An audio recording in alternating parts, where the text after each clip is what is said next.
बसलाय? कोण म्हणेल तुला वीर? शैलराज, अरे कसला तू धनुर्धा? शैलराज माझा अभावसाचा गुलाब, माझ्या पिताचा विचार करा. काळाच्या पडद्याआड गेला, काळाच्या पडद्याआड. वेदनाला कवटाळून या युद्धभूमीवर तू दुःख करतोय. अरे वीर कसला तू? कोण म्हणेल तुला वीर? वीर कुणाला म्हणावं? अरे ज्यावेळी मनु युद्धभूमीवर पडला तिथं अर्जुन गेला होता, पण त्या अर्जुनानं त्या पुत्राच्या प्रेताला मिठी न मारता अति धनुष्यबाण घेऊन तिला प्रमाणात तो युद्धभूमीकडे धावला. तो वीर कुठं आणि तू कसला? त्याचा जन्म झाला वीराच्या जातीमध्ये आणि तू यावेळी बायकाप्रमाणे रडतोय.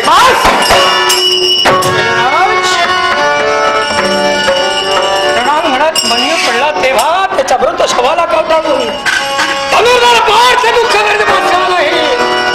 तो दरकेसरी सिंहगुठा राव भोयगिरी अंगात गुठा सम्राट उठाव या मृतमला उठाव जगता हिरवा मंदार पार्थाच्या भागात.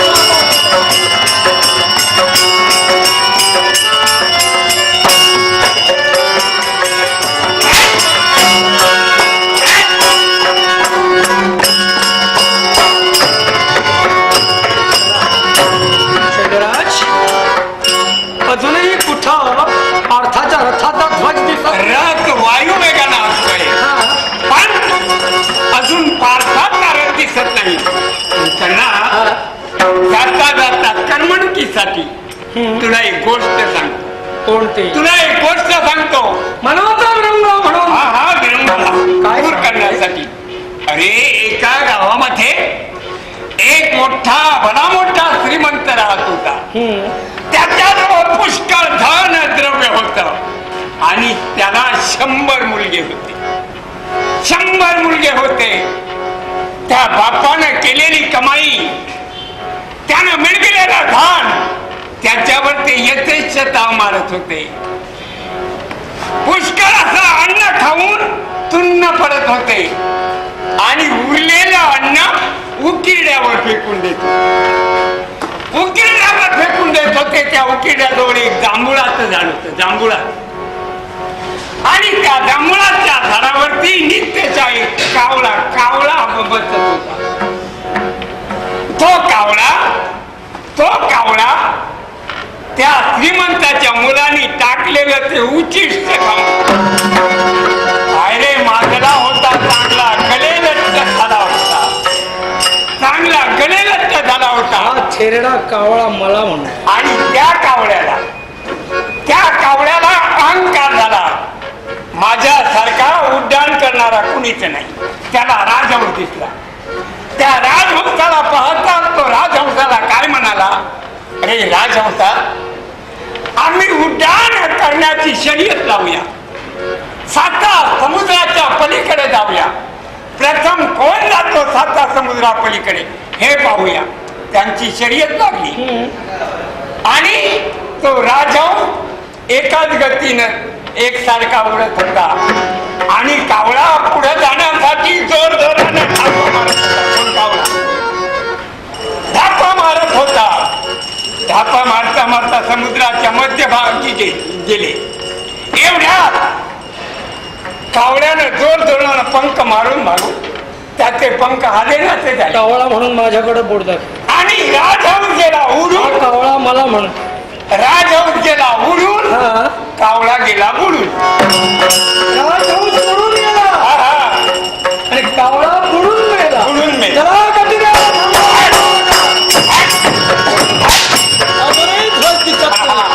सांगतो तुला दुसरी गोष्ट सांगतो. कोणती? एका अरण्यामध्ये एक कोल्हा राहत होता. कोल्हा होय. त्याला काय वाटलं, मी या अरण्यात असणाऱ्या जनावरांचा राजा बनण्याची इच्छा झाली आणि अशी रांजणं भरलेली होती रे, रंगानं रांजणं भरलेली. त्या रंगाच्या रांजणात, नारिंगी रंगाच्या रांजणात तो वाकून पाहू लागला. वाकून पाहता पाहता तो त्या रांजणात पडला. कोल्हा लालमंद झाला, उन्हामध्ये गेला, अंग वाळवून घेतलं आणि अरण्यात गेला. अरण्यात गेला, सर्व जनावरांना म्हणू लागला, मी तुमचा राजा, मी व्याघ्र आहे, सिंह आहे. एवढ्यात खरोखरचा सिंह त्याच्या समोर आला. सिंहाची डरकाळी ऐकली त्यानं आणि कोल्हा पळून गेला. कोल्हा पळून गेला. अरे सिंह कुठं आणि कोल्हा कुठं?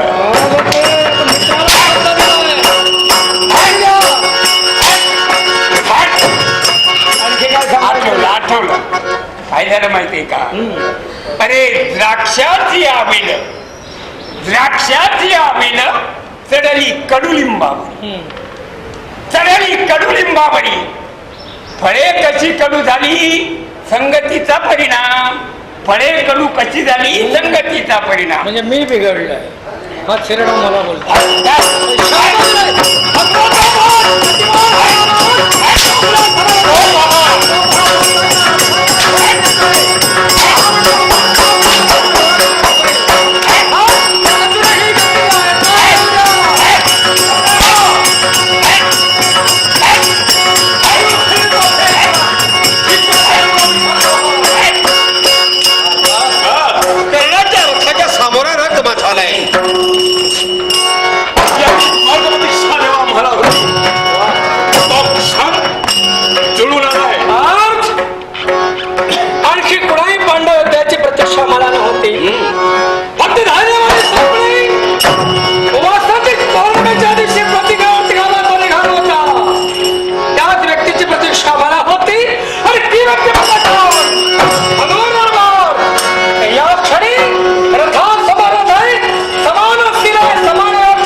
काय इच्छा आहे?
यज्ञाला होतोय मुळीच नाही. नाही.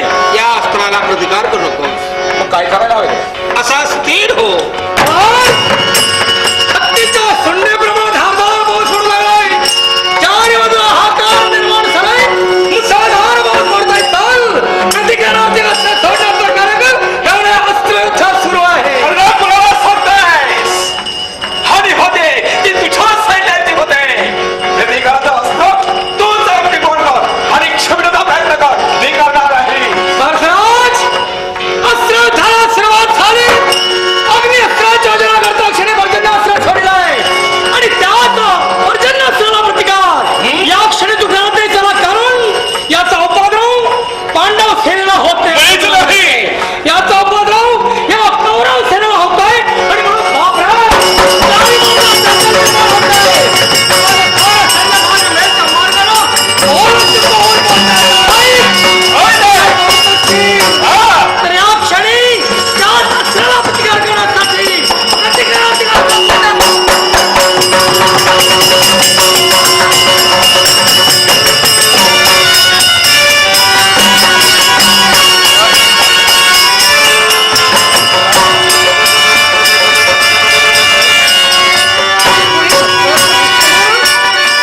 या पर्जन्यास्त्राला प्रतिकार करता असताना करावं. या अस्त्राचं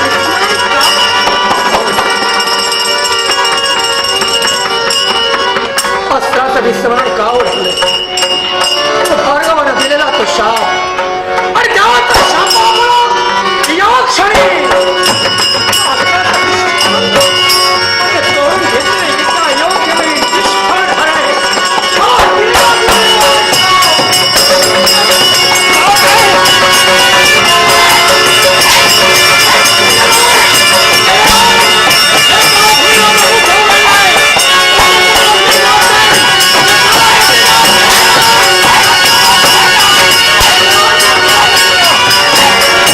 काय भागत नाही.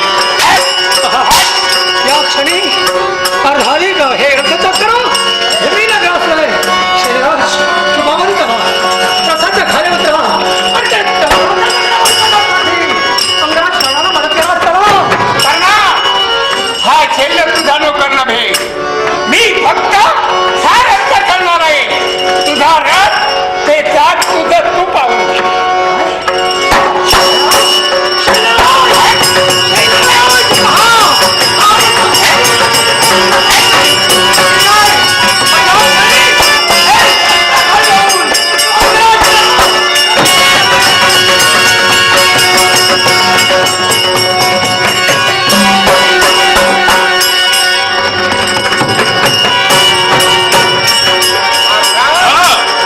हीच संधी आहे. कर्णाच्या रथात चार भूमी रुतले. सोड सोड कर्णावर बाण सोड. तुला तो निशस्त्र आहे. निशस्त्राची वार करो. बाबा, बाण चालविलं. हा धर्माला मला कळलंय. तो कसाही मला न्याय आहे आणि ते न्याय असूनही मी तुला सांगतोय काय ते? बाण सोड. मग ठीक आहे. हे औषध आहे. धरून कोणी मारलं?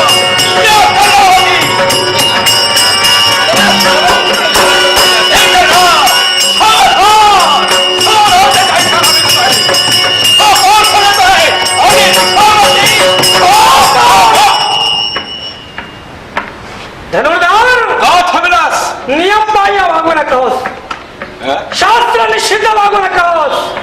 माझं रथचक्र भूमीनं ग्रासलंय. या क्षणी मी निशस्त्र आहे आणि निशस्त्रावर वार करणं हे जातीवंताचं काम नाही.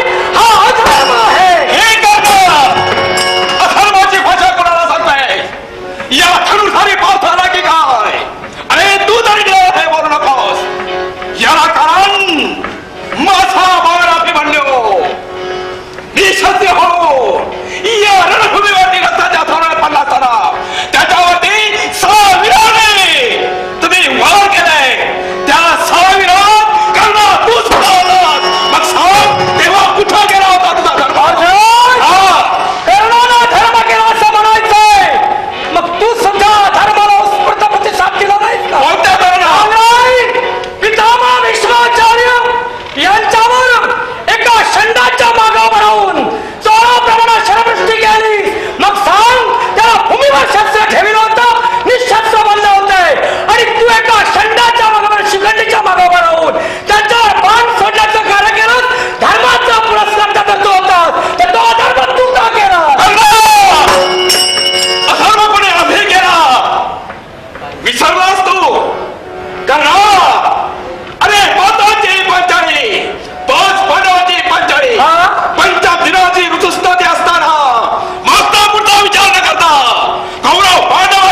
अर्जुनाक दे आणि सोड बाळ.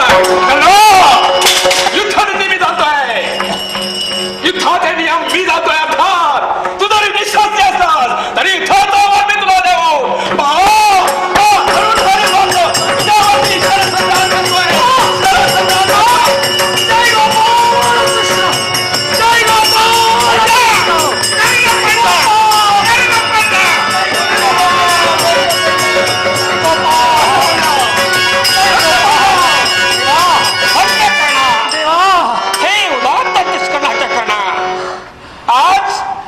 जगाच्या देवाला तुझं मस्तक आपल्या मांडीवर घेतलंय. मग तुला काय हवंच आहे ते मग देवा, जगाचा हरी तुला द्यायला तयार आहे. अंतवेळी ज्यानं कृष्ण स्मरण केलं त्याला परमोच्च पद मिळालं. होय. मग सांग, माझं प्राणोत्क्रमण होत नाही रे. कसं? स्वर्गाच्या पहिल्या पायरीवर माझं पहिलं पाऊल आहे. हा. अजून माझी प्राणज्योत मालवलेला आहे. होय. जगाच्या परब्रह्मानं आज कर्णाला मांडी दिली रे. हा. त्यासारखं भाग्य आणखी कर्णाचं ते कोणतं? हे करणार कर्ण अविचारी नव्हता आणि म्हणून जगाच्या परब्रह्मानं आज स्वतःची मांडी कर्णाला दिली. कर्णा? शेवटची इच्छा झाले भाऊ, होतील भाऊ, पण तुझ्यासारखा तुझी तुझ्यासारखा दानशूर या भूमीवर दुसरा जन्माला येणे नाही. याच्यापूर्वी झाला नाही आणि याच्या पुढे होणारही नाही. ही कृष्णवाणी आहे.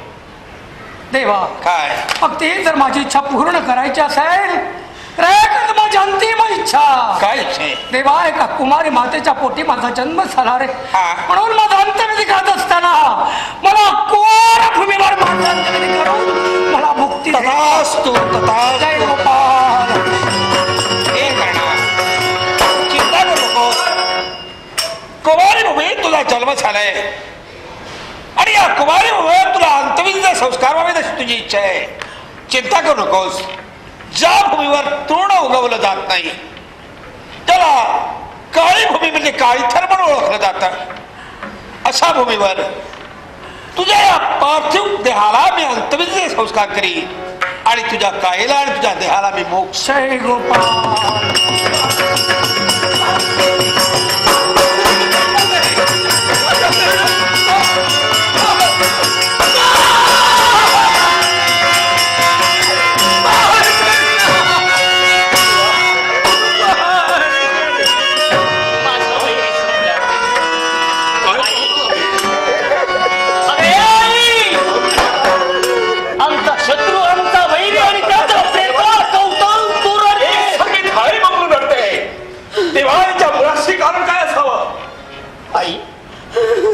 दे माझ्या प्रश्नाचं उत्तर.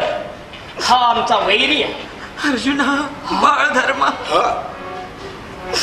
मी एकसारखी रुदन करते याला कारण कोणतं कारण? हा कर्ण दुसरा तिसरा कोणी असून तो पहिला पांडव आहे. हा माझा बाळ आहे. कर्ण पहिला पांडव. मी कुमारी असताना याला जन्म दिलाय रे. जन्म दिला. होय पार्था, आई, होय धर्मा. काय केलंस तू? कर्ण कोणी तुम्हाला परकालाही तो पहिला पांडव आहे. म्हणजे देवा, आज एका बंधूला ठार मारली. संपला. आमचा पराक्रमी बंधू आम्हाला सोडून. पण आई, आतापर्यंत हे गुह्य तू आमच्यापासून लपून ठेव. का लपून ठेवलं आमच्यापासून? अरे आई, आज आमच्यामुळे आमचा एक बंधू संपला. पण यावेळी हे गुह्य आमच्यापासून लपून ठेवल्यामुळे हा अदपात घडला. म्हणून आई तुलाच नव्हे तर अखिल विश्वातील साऱ्या स्त्रियांना हा धर्म शाप याच्या पुढे कोणताही गुह्य गुपित स्त्रीच्या मुखामध्ये राहणार नाही. हा शाप आहे. धर्मराजाचा शाप आहे. यावेळी धर्माचा शाप तर सत्य होणारच आहे. पोटवर गेला तुझा नव्हता, तो तुझ्यापासून लिप्त झाला. पण यावरच्या जरा दिवा करो. जगाच्या आसमंतात महाभारताचा महापुरुष महारथी कर्ण